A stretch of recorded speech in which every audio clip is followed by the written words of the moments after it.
Dear Uma అనే cinema చూసాను భయ్య.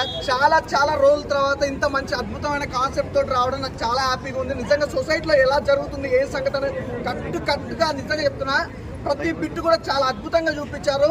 ఏమన్నా సినిమా అన్న నిజంగా ఇప్పుడు జరిగే సిచ్యువేషన్ ఎట్లుందంటే హాస్పిటల్లో లోపలికి వెళ్తే ఎలాంటి సిచ్యువేషన్ ఉందంటే ఏం జరుగుతుందో ఏంటో అన్న ఒక కన్ఫ్యూజన్లో ఉండరు. నిజంగా పబ్లిక్కి ప్రజలకి చాలా మంచి మెసేజ్ తోటి రావడం డియర్ ఉమా మూవీ మాత్రం చాలా బాగా అనిపించింది. అలాగే నిజంగా హీరోయిన్ గారి గురించి అయితే ఒకటే చెప్తానండి, సినిమా అద్భుతం అనే కారణం ఏంటంటే మెయిన్ హీరోయిన్ గారు అనమాట. చాలా బాగా యాక్ట్ చేశారు. ప్రతి ఒక్కరు చూడాల్సిన సినిమా. అలాగే ఈ సినిమా కూడా ప్రభుత్వం దృష్టికి తీసుకోవాల్సిన సినిమా అన్నమాట. నిజంగా చాలా అద్భుతంగా బాగుంది. అలాగే కాన్సెప్ట్ ఒక డిఫరెంట్ కాన్సెప్ట్, ఈ జనరేషన్ తగ్గట్టుగా ఒక మంచి మెసేజ్ ఇచ్చారు. అలాగే మెయిన్ ఇంకోటి చెప్పుకోవాలంటే ఈ సినిమాకి సంబంధించి ప్రొడక్షన్ వాల్యూస్, బ్యాక్గ్రౌండ్ మ్యూజిక్ కానీ ఆర్ఆర్ కానీ ఎవ్రీథింగ్ చాలా బాగున్నాయి. సాంగ్స్ కూడా అద్భుతమైన సాంగ్స్ భయ్య.